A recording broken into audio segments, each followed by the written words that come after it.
Yo, what is up guys, Ghost here, welcome back to another video, and today we've got a brand new update for Battlefield 2042 to go over, update 8.3, which came again as a surprise to me. I think any updates we get to the game at this point come as a surprise to all of us, but they have said this is going to be the last one before the end of the year.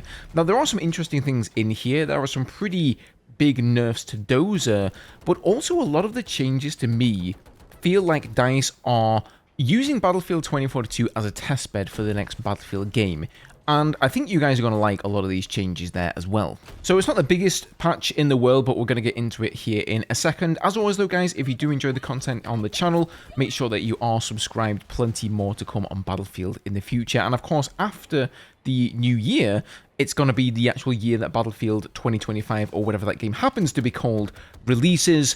I'm going to be all over that. I'm also going to be covering Delta Force when that game releases on the 5th. There is a technical test going on for the game at the moment. I am a part of that test, but unfortunately it only runs during the day when I'm at work and then the middle of the night. So there's literally like no chance I can get to play it. Therefore, I'm not able to bring you guys any coverage in case you were wondering, but I will be definitely covering that game when it releases.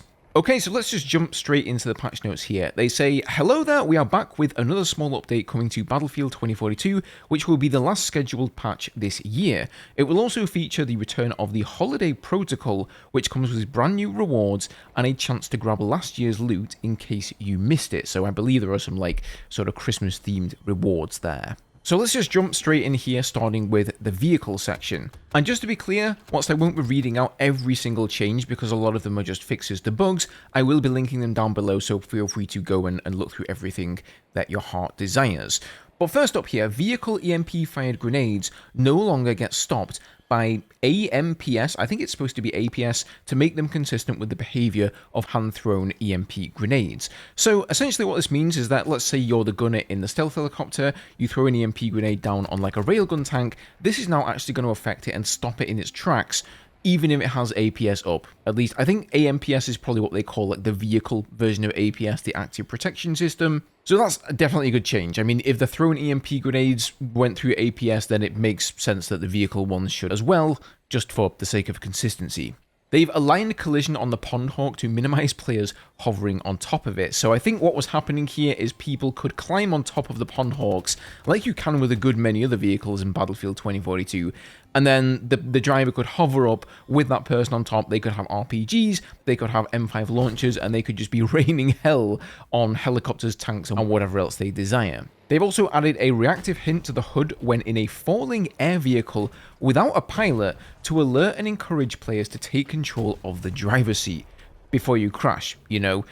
This is like, I don't understand why people actually need to be told, hey, there's no driver in this vehicle, you should probably switch seats and actually start driving. I don't know if this HUD notification is necessarily going to fix that. Maybe they're underestimating how, I don't want to use the word stupid here, but let's say unskilled the Battlefield community can be when they are in vehicles. They've also fixed a bug here where damage numbers would not take vehicle armor into account, causing the numbers to show as higher than actual damage dealt. So usually when you see a number, whether it's a vehicle or it's a soldier, that is the percentage of health that you're doing in damage. So if you see a 50, you've done 50%. That was not the case with a lot of vehicles because of the armor here, and they actually had like something like 400 effective health. So if you did like, I don't know, 200, you would be like getting kind of confused, like why haven't I killed this yet?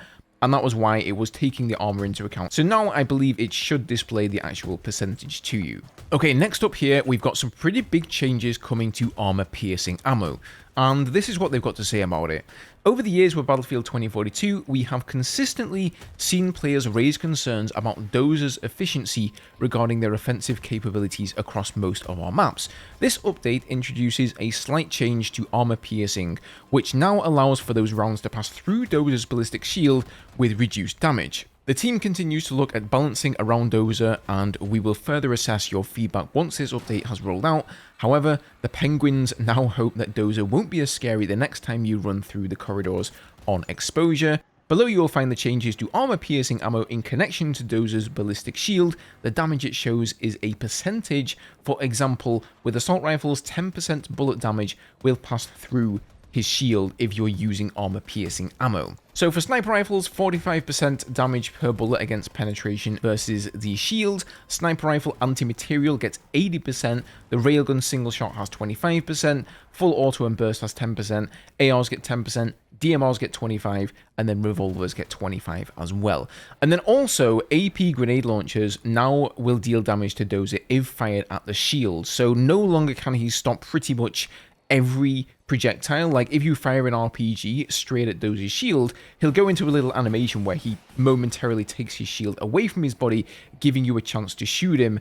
But now there's actually going to be something that does direct damage to him, and that's going to be the AP grenades. However, it says they've also lowered the shield deploy time by 80%. So he's been nerfed in a way, but he's also gotten a bit of a buff.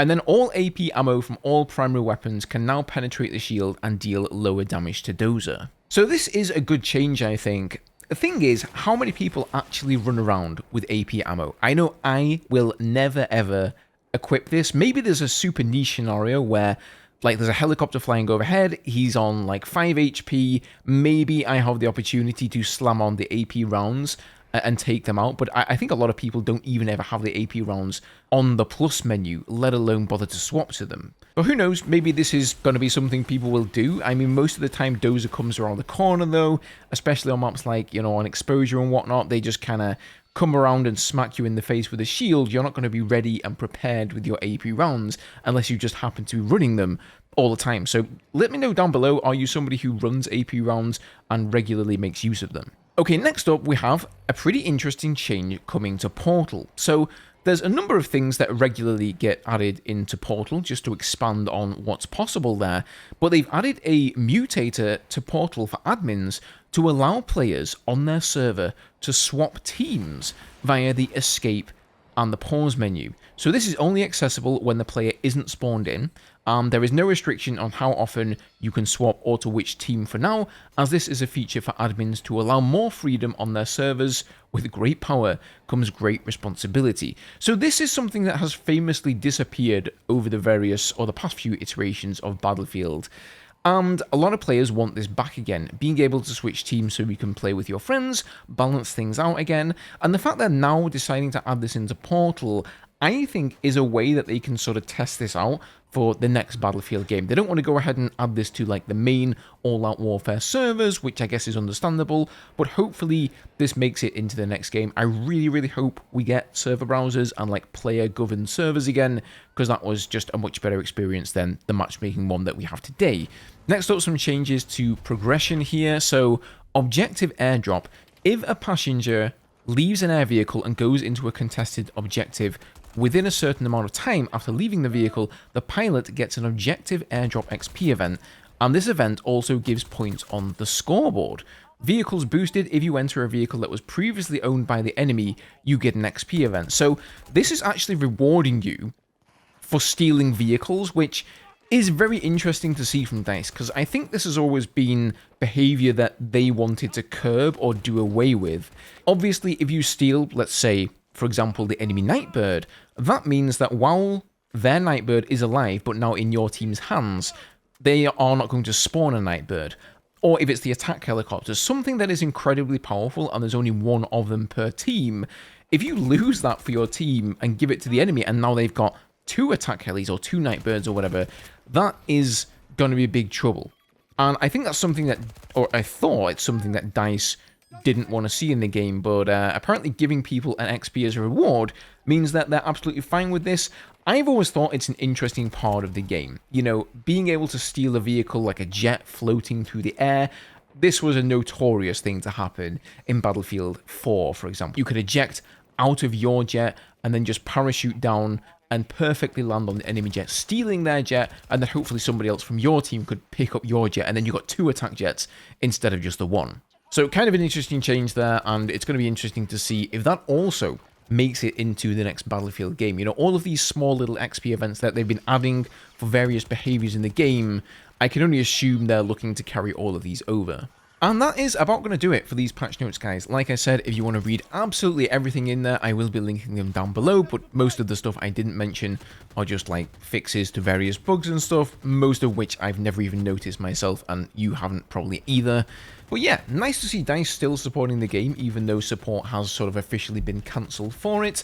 I don't know how much we're going to get next year, but I guess we'll have to wait and see with that. Like I mentioned at the start of the videos, guys, 5th of December, Delta Force is coming out. I know not everybody on the channel here really cares about the game, wants to see footage of it, or wants to even play it, but I implore you to at least give it a shot. It's free to play after all. You're not really going to lose anything outside of a bit of time by trying it, and for what it's worth, I've had some fun with it. It's not going to be the greatest game in the world. It's not going to replace Battlefield, but I think for Battlefield players like me and you, it's going to be a good time. So keep your eyes peeled for some content about that game here in the future. But otherwise, guys, have a good day. Thank you so much for watching. Subscribe for more content, and I'll see you guys in the next video.